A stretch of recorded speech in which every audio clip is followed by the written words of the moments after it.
Mesdames et messieurs, aujourd'hui nous allons parler d'un sujet très important que sont les gynécomasties. Dans notre pratique, il y a beaucoup de gynécomasties. Qu'est-ce que c'est une gynécomastie? C'est une hypertrophie de la glande mammaire chez les hommes. Il faut savoir que dans 95% des cas, elles sont sans cause, c'est-à-dire, on appelle ça médicalement idiopathique. Très fréquente chez les garçons, elle peut devenir invalidante. Le jeune ne se met plus en torse nu. Il ne fait plus de sport, ne va plus à la mer, il ne fait plus de natation. Et je veux parler maintenant d'un problème très important dans les gynécomasties, c'est le problème de l'adipomastie. Qu'est-ce qui se passe? Le patient, le jeune va voir un radiologue, où on l'envoie voir un radiologue. Qu'est-ce qu'il fait le radiologue? Il fait un diagnostic d'adipomastie.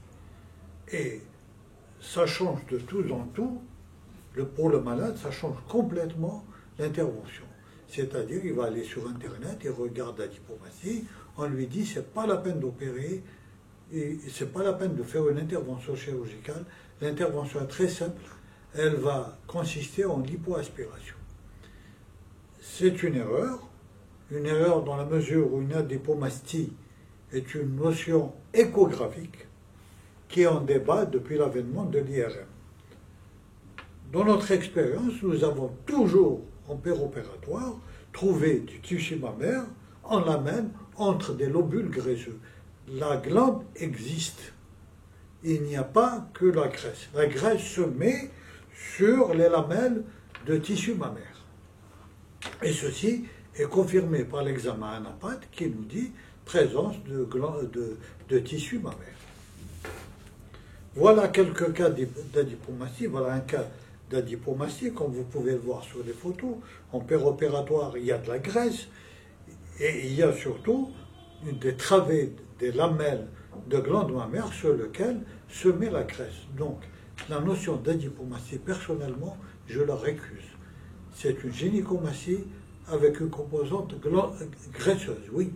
Mais dire qu'il n'y a pas de glande, que c'est uniquement de la graisse, c'est faux. Voilà un deuxième cas, comme on peut le voir sur l'image échographique. On me répond ce n'est qu'une adipomastie. Vu le volume de cette glande, on va faire une liposuction, mais l'excès de peau, qu'est-ce qu'il va devenir? Maintenant, on va parler des gens qui font de la lipoaspiration des glandes mammaires, les inconvénients de la lipoaspiration seule. Nous l'avons pratiqué une vingtaine de fois et nous avons renoncé. Nous avons renoncé pour plusieurs causes. Les cicatrices, il faut à tout prix éviter les cicatrices thoraciques antérieures. Les résultats morphologiques ne sont pas satisfaisants, il reste toujours cette voussure, ce n'est pas un thorax pratiquement plat. Et au bout d'un mois à 2 mois, il y a une réapparition de nodosité très dure qui gêne le patient et on est obligé de repartir, réopérer. La reprise opératoire est très dure, on trouve du tissu remanié, hémorragique, c'est pas facile de reprendre ce genre de patient. J'ai renoncé complètement à cette technique. Pourquoi? Parce que tout simplement, j'ai eu environ 40% d'échecs. 40% d'échecs pour une intervention, c'est beaucoup.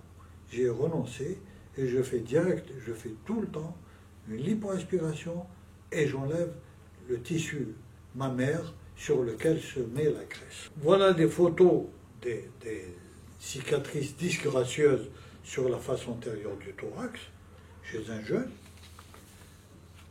Le résultat escompté après le traitement de la gynécomastie, normalement, vous pouvez le voir, le thorax est plat, il ne reste pas cette voussure. Et maintenant, on va vous montrer quelques gynécomasties modérées, où on a fait la lipoaspiration et l'ablation de la glande. Comme vous pouvez le voir, les résultats sont très beaux, sont très bien, et surtout, il n'y a aucune cicatrice visible. Aucune. Voilà un cas. Voilà un deuxième cas où la glande est un peu plus importante, et la graisse aussi était importante. Voyez le résultat. Et ici, c'est un peu des cas particuliers. On va vous montrer un peu des cas particuliers. C'est une gynécomastite que glandulaire, et on avait prévu de faire une résection cutanée pour la réduire, mais en péropératoire, quand on a enlevé la glande, et c'était suffisant. Voilà le résultat.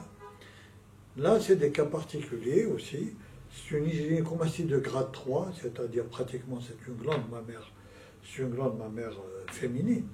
Et voilà, avec chaque fois la même technique, lipoaspiration, résection de la glande, rétrécissement de la peau.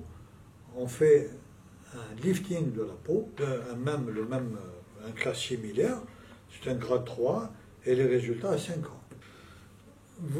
Les patients porteurs de gynécomastie, souvent on leur dit qu'il faut faire du sport pour les faire disparaître. Le sport, qu'est-ce qu'il fait? Il augmente le muscle pectoral et projette vers l'avant la glande mammaire. Comme vous pouvez le voir chez ce jeune qui a fait énormément d'haltérophilie pour pouvoir faire disparaître sa glande mammaire, chose qu'il n'a pas eue.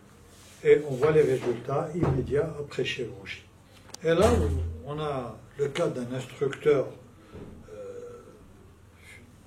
d'éducation physique. Il a maigri, mais voilà les glandes mammaires. Il a maigri, il a de grands pectoraux, mais la glande mammaire est toujours là. Elle est disgracieuse. En tant qu'instructeur d'éducation physique, il ne pouvait jamais se mettre en t-shirt. Et voilà le résultat après intervention.